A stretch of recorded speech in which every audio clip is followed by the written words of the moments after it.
He looked at you with eyes that were absolutely piercing, not hostile, just real sincerity that said this man is unusual.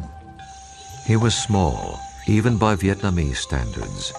Only 4 feet 11 inches tall and barely 100 pounds, he appeared frail. He tried to project this image of himself as a simple, modest, emaciated, kind of wandering scholar.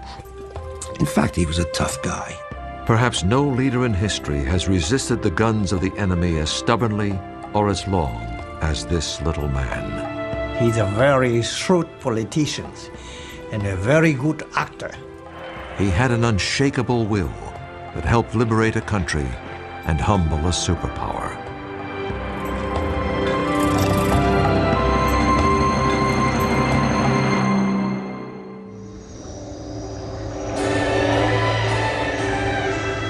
In the late 19th century, Indochina was France's most valuable colony. The French made huge amounts of money with rubber and rice exports, especially from the territory now known as Vietnam. Unfortunately, the native people received little or no benefit of this wealth. They had few rights within their own country and little hope for a better life. Life was only slightly better for the family of Ho Chi Minh. What we do know about his family generally is that they were upper class or gentry, as were all the communist revolutionaries. Ho Chi Minh's father, Nguyễn Sinh Cung, came from the village of Kim Lien in Nghệ An, a poor province in central Vietnam. On May 19, 1890, his wife gave birth to their third child and their second son. He was named Nguyễn Sinh Cung, but would one day be known around the world as Ho Chi Minh. When Ho turned 11, tragedy struck the family. While his father was away, his mother died shortly after giving birth to a third son. You can imagine the effect this had. I mean, being faced with the fact that his father was away and his mother had died, and he was responsible for this, basically an infant. And when his father came back to Hue, he took him back to his home village. Ho Chi Minh's father served as a mandarin or local official and spent a great deal of time away from home. Fortunately, relatives and family friends helped take care of Ho and his brother and sister. Initially, Ho's early education was in the traditional study of Chinese characters and Confucian philosophy. But in his early teens, his father apparently became convinced that for his sons to succeed, they needed a French education. He sent both of them to a preparatory school run by the imperial regime in such a way as to instruct the students in the French language and French culture. Though Ho's father worked for the imperial bureaucracy, he routinely criticized it for so easily relinquishing the country's independence to the French. He was recalled to Hue, and eventually he was dismissed entirely from the bureaucracy. And it's at that point that his life fell apart. And he went to Saigon, he took a job for a while on a rubber plantation. Later he sold traditional medicines. Ho's father spent the rest of his life wandering the countryside, struggling to make a living, while Ho lived in Hue. He saw less and less of his father. This had a great impact on Ho. He also believed that his father had been punished for simply saying what everyone knew was true. Most Vietnamese suffered greatly at the hands of their colonial masters. Those who protested or even complained were often imprisoned, beaten, or even killed by the omnipotent French colonials. In 1908, at the age of 17, Ho was studying at the prestigious National Academy in Hue. One day, a group of farmers marched past the school, protesting the high level of Mandarin corruption and excessive taxation. Ho translated their demands into French so the local colonial officials could read them. It was his first revolutionary act, and he attracted the attention of the dreaded Sûreté, or French secret police. The next day, Ho was summarily expelled from the academy. It was his last day of formal schooling in Vietnam.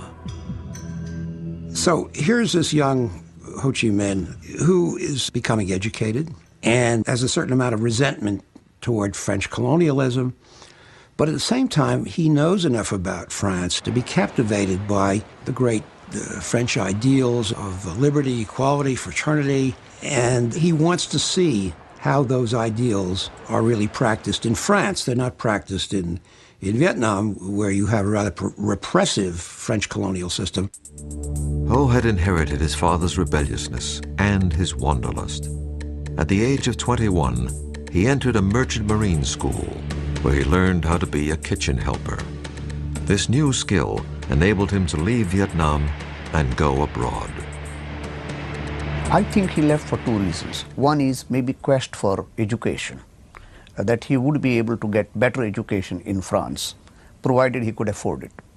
Second, he probably did not see much of an economic opportunity in Vietnam at that point of time. Ho was hired by the French passenger liner, the La Touche-Treville, and in 1911 began an odyssey that would take him to nearly every corner of the world.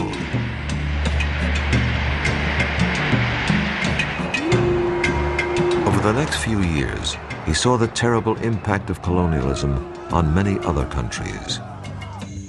This had a profound influence upon him. Finally, Ho arrived in France. Despite his anti-colonial sentiments, Ho applied for entrance to the French colonial school that trained officials to serve in France's colonies around the world. This was hardly the career path of an anti-French revolutionary.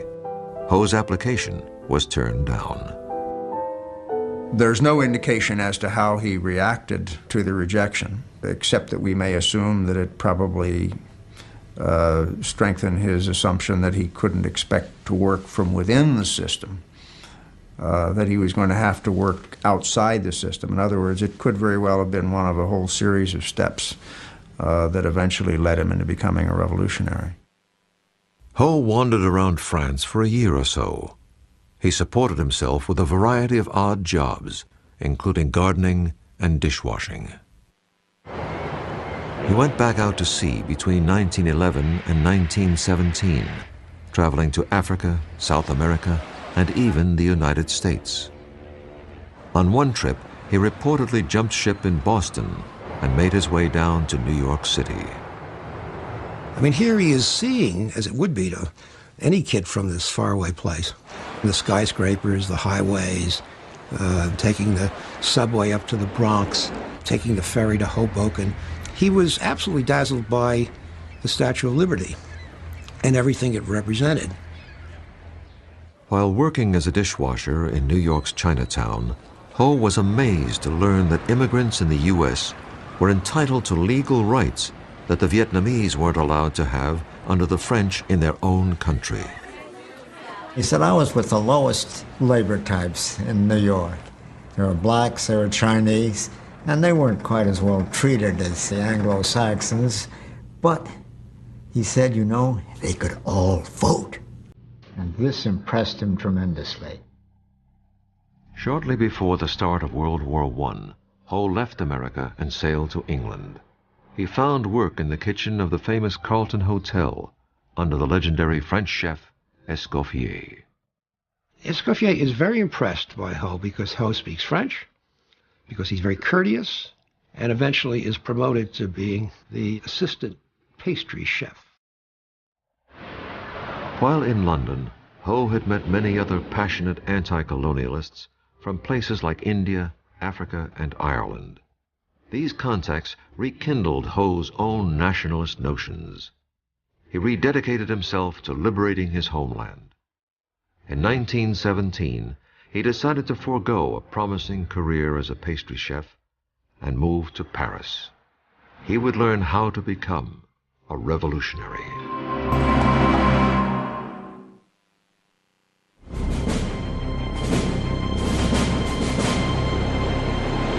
Ho Chi Minh arrived in Paris toward the end of World War I. There was a large Vietnamese community living there, but more important, This was where the decisions that affected colonial Vietnam were made. Ho was determined to help change French policy toward his country. But first, he wanted to experience Paris.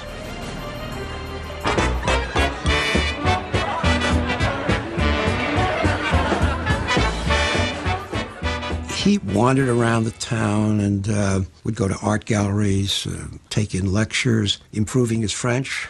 He used to love to go to music halls, and one of his favorite singers was Maurice Chevalier. And he memorized these songs and went on for the rest of his life, without the straw hat, of course, singing Maurice Chevalier songs. In Paris, Ho supported himself through a variety of odd jobs.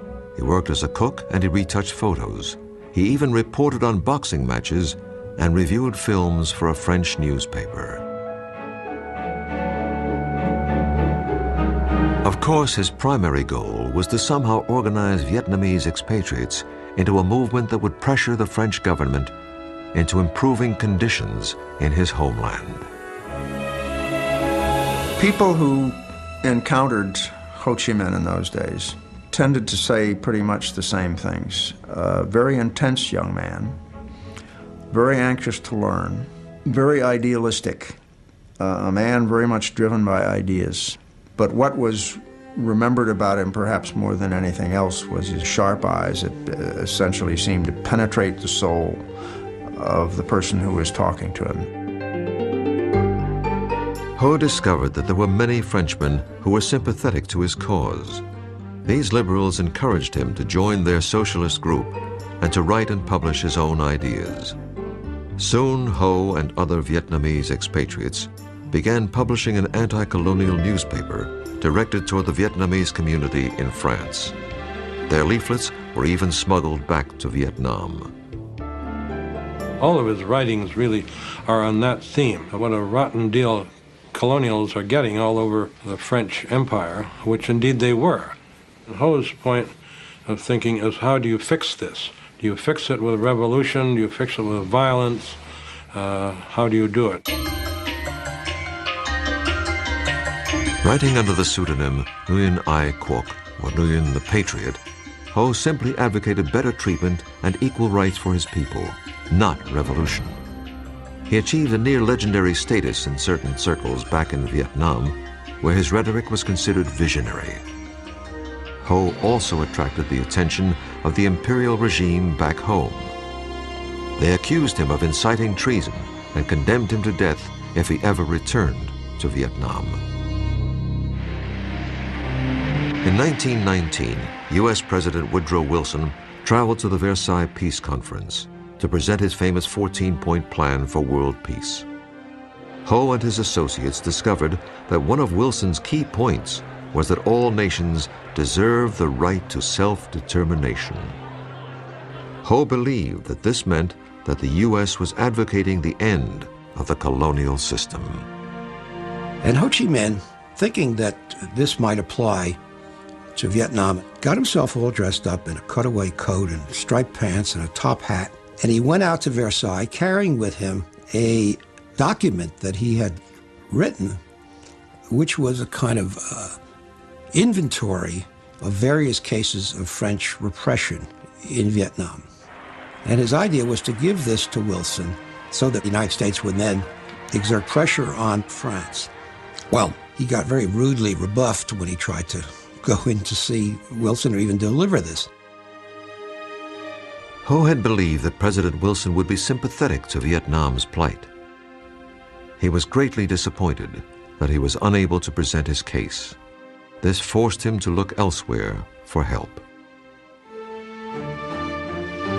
A socialist showed Ho a paper that had been written by Vladimir Lenin. In it, the Soviet leader wrote that one of the keys to the spread of communism was the liberation of all colonies. The Russians wanted to end colonialism not because they loved the people who were under colonial rule, but for their own selfish interests. They wanted to weaken the Western powers.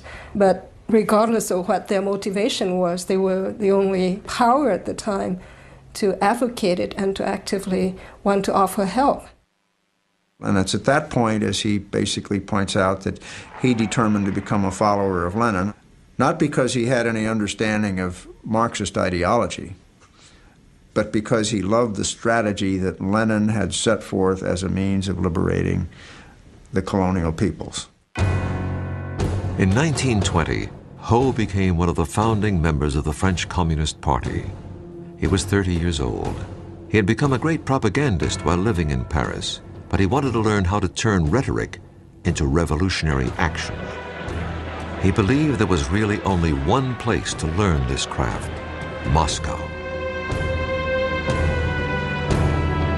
In 1923, Ho received an invitation to join the Comintern, the organization set up by the Soviets to export Marxism and Leninism around the world. He jumped at the opportunity. He disappeared from Paris, leaving his friends wondering what had happened to him.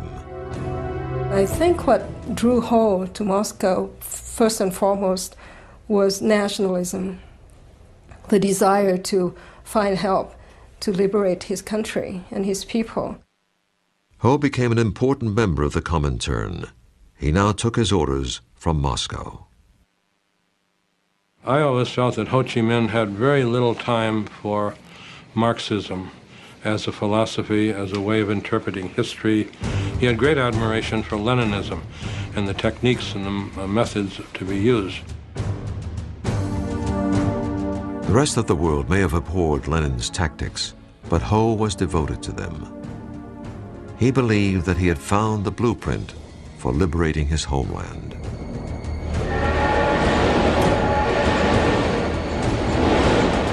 Ho received his first international assignment when he was sent to Canton in South China to help organize communist cadres.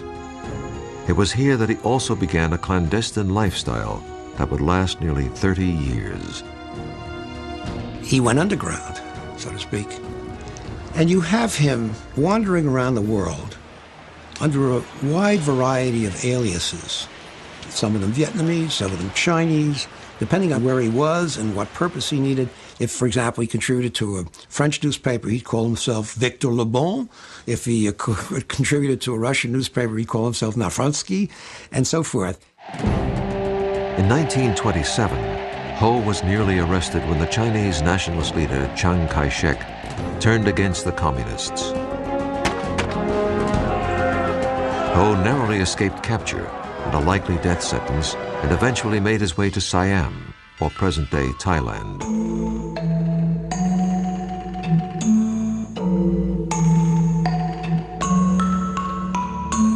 He avoided detection by agents of the Sûreté, or French secret police, via a clever ruse. He learned some Thai, shaved his head, donned a saffron robe, and traveled as a Buddhist monk. There was a large Vietnamese community living in northeast Thailand, so Ho preached his cause as he wandered from village to village in disguise. I don't know of any other leader of his stature having done this kind of masquerading under different guises, or having had to change his name so many times, which makes me wonder whether this was just a necessity, or was it the sense of the drama in the man that prompted him to do this. For most of the 1930s, Ho's whereabouts were not known. He had even been reported dead. Ho just disappeared. He was either in the cave of Yan'an with Mao, he was in a Stalin jail. There's no world figure that you can say that we don't know where he was for almost a decade. And again, this was not accidental. I mean, he didn't want to be found. Ho emerged again on the world stage shortly before the outbreak of World War II. He'd always believed that there would one day be a time when the conditions would be just right to begin the liberation of his homeland.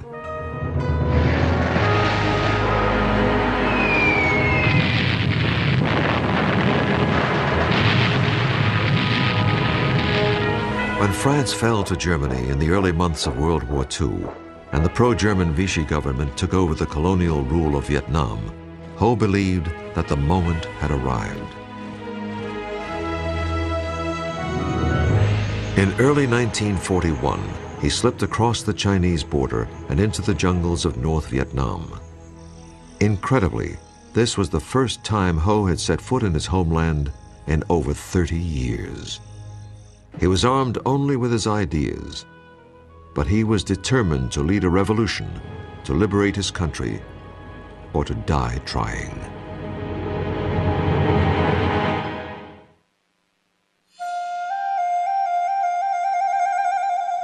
When Ho Chi Minh walked across the border into North Vietnam in 1941, it marked the first time he had set foot in his country since 1911. He had no weapons, almost no money, and very little support. But he was determined to organize a guerrilla movement that would drive the foreigners from his country. He calls the movement the Viet Minh, which is an acronym for Independence League. And he takes for the first time this name Ho Chi Minh, which means roughly bringer of light. So Ho Chi Minh begins to exist under that name, the famous name, now 1941. Well, there seems to be something of a myth that Ho Chi Minh, when he came back to Vietnam after 30 years of absence, was looked upon by, quote, everybody as the leader of Vietnam. I doubt that that's the case, because there was not the kind of media ability to influence the thought of people in the countryside. At that time, 90, maybe 95% of the people in Vietnam lived in small villages and cultivated rice. There were educated Vietnamese in big cities like Hanoi and Saigon who greatly admired Ho's writings under his pen name Nguyen the Patriot. But they were in the minority. The vast majority of the people in the country were not familiar with Ho or his work. In fact, most of them could not read. So his main aim was how to communicate and become close to the peasants. So he managed to adopt this very popular style, talking very simply to the peasants and being like an uncle, you know, a member of the family. Ho brought the role that his father had played as the avuncular village mandarin or local public official to a national level. Though some critics believe that this persona was nothing short of a calculated act, it was effective and the movement gained momentum. I think Ho Chi Minh's goal determined his behavior. In order to reach the masses, he had to be looking and acting and living like a peasant, to be in communion with the needs of the peasants. Ho and his followers also promoted the notion that he was a lifelong celibate who didn't have time for romance or a family because he was so devoted to his cause. This was a myth. It's fairly clear now that he had several relationships. Whether they were formal marriages or not is difficult to substantiate because there are no certificates that we can point to. It's quite well established that he had either a Chinese wife or a Chinese concubine when he was in Hong Kong. No one knows at this point what happened to that woman. If Ho was married when he returned to Vietnam, it was to his cause. He was much more interested in finding the right people to form the nucleus of his movement. One of Ho's best decisions was to enlist the help of a talented young man named Vo Nguyen Giap. Giap had a brilliant military mind and was a born leader. But when Giap and his men first encountered Ho, they didn't know who he was or why they should follow him. Ho told them that he had been trained in Moscow and that he was going to liberate the country by using the proven methods of his hero, Lenin. Giap and his men, and hundreds of others, soon joined Ho. I never thought of him as a revolutionary as much as an organization man. What he was a genius at was his ability to organize movements, the front organization particularly. A popular front is simply a group of groups united in a single purpose. Ho brought many of the other Vietnamese nationalist organizations together under his banner. But in order to do this, he had to focus on the issues that would appeal to the broadest possible group. One was the issue of national independence, and the other was what might loosely be called social justice, which would mean land reform, better working conditions, democratic rights, and things of that type. You note here not a single word about communism, about collectives, about nationalization of industry, but very simple humanistic ideas that the vast majority of the Vietnamese people could accept.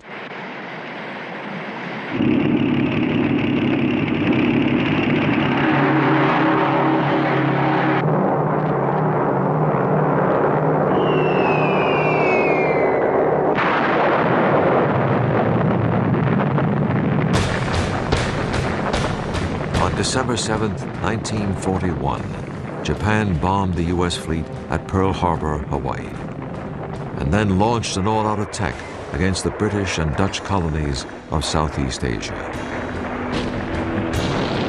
Within weeks, Hong Kong, Malaya, Singapore, and Indonesia had all fallen to the Japanese Empire. The Japanese called off their attack on French Indochina when the local pro-Nazi Vichy colonial administration agreed to collaborate with Japan, Germany's Axis partner. Ho could very well have said, okay, I will side with the Japanese because they're like Asians. But he came to the conclusion, very wisely, that the Japanese are no better than the French. They're both aliens. Neither one of them is going to do us any good.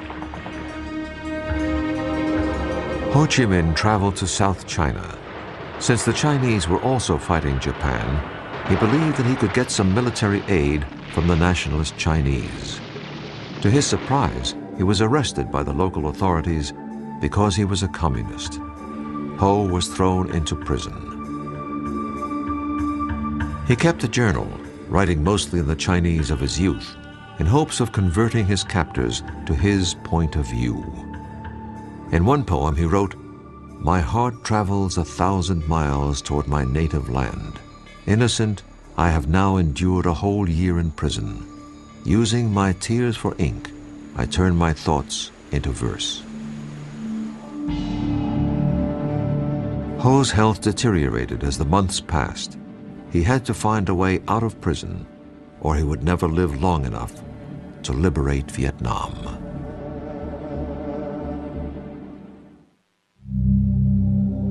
Ho Chi Minh spent 14 months enduring the worst imaginable treatment in prison. As the war worsened for the Chinese, Ho convinced his captors to release him so that he could gather intelligence on the Japanese.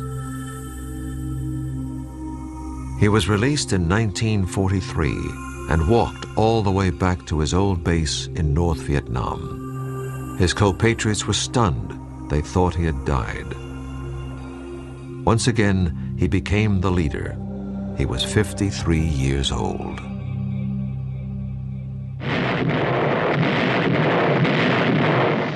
After the U.S. entered the war against Japan, Ho believed that getting American help was essential to Vietnam's future independence. When an American pilot was shot down in North Vietnam, he was brought all the way back to his base in China by Ho. And you got to try to imagine this guy. He's wearing sandals and shorts. He's got this wispy beard, and he looks like, you know, he weighs about 85 pounds, and he looks like he'd be blown over with a feather. Ho offered his services to the commanding officer, General Claire Chennault of the legendary Flying Tigers. Chennault declined the offer, but the Office of Strategic Service, or OSS, America's wartime intelligence service, was interested. They believed that Ho could help them rescue downed pilots, and more important, furnish intelligence information on the Japanese. Ho was accompanied back to his base by an OSS officer, giving credence to his claim that the U.S. was his ally. When the OSS began supplying radios, weapons, and training, it helped establish Ho's Viet Minh as the preeminent Vietnamese nationalist organization. But once again, Ho's life was in jeopardy. Ho took to his bed and really seemed very sick, so we sent in a paramedic. And indeed, His report, as best I can remember, was saying this cadaverous old bag of bones is why he's living, I don't know. But he opened his kit and fed him every antibiotic he had, and Ho recovered. Ho greatly appreciated the Americans, and he impressed all of them. He not only spoke and wrote in English, but he seemed to understand their culture too. He had also acquired a very American habit. He liked to smoke American cigarettes, Philip Morris in particular. But he always carried in his front pocket Vietnamese packets of Vietnamese cigarettes. And then those are the ones that he will offer to the guests. In August of 1945, 2 atomic bombs brought the war to a rapid conclusion. When Japan surrendered, there was really no one in control of Vietnam. Ho moved quickly into the gap. With General Vo Nguyen Giap leading his guerrilla forces, they took control of the north. That must have been an electrifying experience for the masses, and they must have felt that this was the moment. On September 2nd, 1945, nearly 500,000 people attended a huge rally in Hanoi.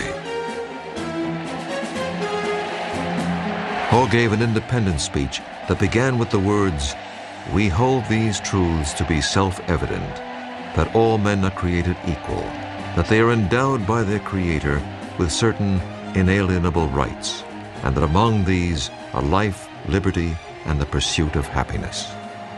He quoted directly from Declaration of Independence, and maybe what he was doing was flattering United States so that they could be on his side. He was disarming his opponents by saying that he was not going for Marxist revolution, he was only going for plain, simple independence for his country. He'd admit to being a communist. He said, you know, my purpose is to free up Indochina. I'm not doing anything different than you did in 1776. You managed to deal with it pretty well, and that's all I'm trying to do now. Do you have any problem with that?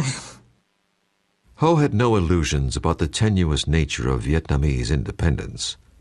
In perfect English, he wrote a letter to his OSS contacts stating, "The war is won, but we small and subject countries have no share or very, very small share in the victory of freedom and democracy. Probably, if we want to get a sufficient share, we have still to fight." Ho went to Paris in 1946 in hopes of working out a compromise where Vietnam could become autonomous within the French Commonwealth. I think Ho Chi Minh was trying to postpone the inevitability of armed conflict with France, because I think he was under no illusion that the French would give up without a fight. Ho's mission to Paris failed. Back in Vietnam, conditions were even worse than they had been before World War II. The French army returned and brutalized the country. As many as 2 million Vietnamese starved to death during a famine, while rice was exported to France. Ho appealed to the U.S. for mediation, but never even received a reply. The emerging Cold War between the Soviet Union and America made France's participation in the defense of Western Europe critical to the U.S. The French agreed to cooperate with the Americans, but the U.S. had to keep out of France's colonial affairs. Ho Chi Minh was meeting with a rather sympathetic French official. He said to him something that is very, very important, that the French didn't understand at the time, and which also becomes important later for the United States. He says, if we go to war, we're going to lose 10 men for every one that you lose. But in the end, we'll win and you'll lose. By the end of 1946, Ho, General Giap, and the Viet Minh were back in the jungle fighting a guerrilla war against the French.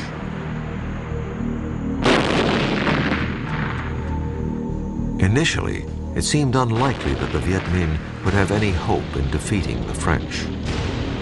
But by 1954, the French were desperate to end the bloody guerrilla war that seemed to have no end in sight. The French decided to spring a trap for the Viet Minh at a place called Dien Bien Phu. They believed that the ensuing battle would end the Indochina War. It did end the war, but in a way they could never have imagined.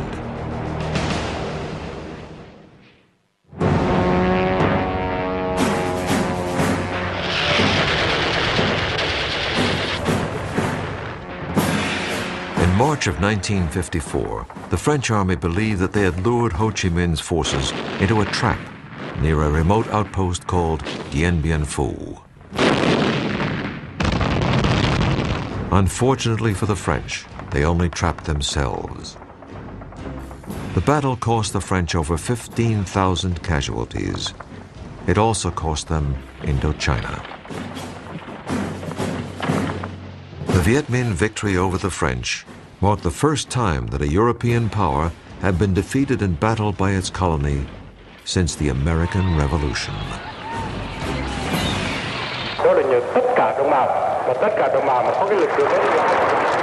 Ho's leadership and tenacity contributed greatly to the victory, as did the aid of a powerful new ally, the Red Chinese. Ho tried to play down the Chinese Communist support. He feared that this alliance would drag Vietnam into the Cold War. And this would mean, therefore, that Vietnamese independence would not be a local question between Viet Minh and the French, but would be now an international question between the two superpowers. Despite the victory at Dien Bien Phu, Vietnam's fate would ultimately be decided at a peace conference in Geneva. Both the Soviet Union and Red China urged Ho to accept the terms of the Geneva Peace Agreement, which divided the country in half at the 17th parallel. It took all of Ho's political skill to get his colleagues to accept the compromise. After 1954, Ho and the Communists concentrated on building a socialist state in the North. They implemented a land reform program modeled after the one created by Mao in China. And it was a very brutal program. Lots of landowners were executed. It was very corrupt in many cases. The story is that Ho Chi Minh actually realized this thing had gotten out of hand and apologized for it, but of course it was too late. These people had been killed. The North did not have the only repressive government in Indochina. The U.S. helped install an anti-communist dictator in the South named Ngo Dinh Diem. Diem was not popular with his countrymen. In the Geneva Peace Treaty, Ho had been promised an end to foreign intervention and nationwide elections, which he most certainly would have won. Diem and his U.S. backers did not allow the elections to take place. By 1960, an anti-Diem resistance movement engulfed the South in a guerrilla war.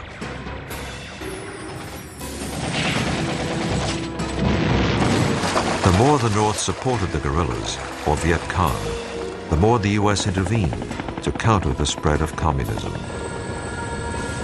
Just as Ho had feared, Vietnam had become the key battlefield of the Cold War. We had this idiotic idea that communism was a monolith, that all communists were the same, and Ho was part of that monolith. But there's a lot of evidence that he wasn't. If only we had come to the point where we'd say, okay, he's a communist, but he's our communist, you know? By 1966, the Vietnam War was in full swing. By now, Ho was 76 years old and probably not involved in the day-to-day conduct of the war. But he was still the prime source of inspiration to the Vietnamese people to fight on, no matter the cost. Ho Chi Minh died on September 2nd, 1969, at the age of 79. Though it would be almost 6 more years before the final Vietnamese victory, most of Ho's countrymen believed that he was the one most responsible for the liberation and unification of Vietnam. Today, Ho Chi Minh's legacy is as controversial and complex as the man himself. There's On the one hand, the image of Ho Chi Minh as the patriot, the leader of his country's struggle for national liberation, the man of simple tastes, a man who is almost more a Confucian than he is a Marxist or a Leninist. The other image of Ho Chi Minh is as an international communist agent, the head of a repressive regime which carried out policies deeply repugnant to many Vietnamese. I think you got to deal with the dual character of this man. At the same time that you have this image of the kindly, wispy, emaciated, frail Ho Chi Minh, you got to remember underneath that is a really tough figure, absolutely dedicated, absolutely relentless. The ends were always more important than the means to Ho Chi Minh. But some critics believe that the communist economic and political system that he left behind was too high a price for independence and unification. Ho Chi Minh said in 1945, they would like to have Vietnam independence, freedom, and happiness. And from the three slogans, what is left right now? Independence, yes, but what does it mean without having freedom and happiness? There's no doubt that the communists under Ho often brutally eliminated their political opponents. But Ho's role in this is not clear. Ho was the leader at the time, and errors did take place, so he should take some of the blame. I think he was a very driven man, a man driven by the cause that he believed in. As a young man, Ho dreamed of changing the lives of the Vietnamese people, but he probably never dreamed how much he would also change the United States. Ho Chi Minh hands the United States the first defeat in its history, in the longest war of its history. And in that respect, he should teach us a lesson, which is you don't get involved in wars in these places when you're up against enemies that are intensely, passionately nationalistic and are prepared to make these limitless sacrifices to win. Recent estimates of Vietnamese casualties since 1946 are placed at over 3,500,000 dead. This staggering number is a reflection of the steely determination of Ho Chi Minh and the Vietnamese people. Ho Chi Minh's enduring legacy, in terms of his image and the way he is seen around the world, I think probably he's remembered perhaps more than anything else as the leader of probably the most successful movement for national liberation that we've seen in our century. Ho Chi Minh accomplished an incredible feat in helping to free his country and unite it despite the opposition of France and the United States. This achievement required the efforts of a man who was part Lenin, part Gandhi, part Confucius, and all Vietnamese.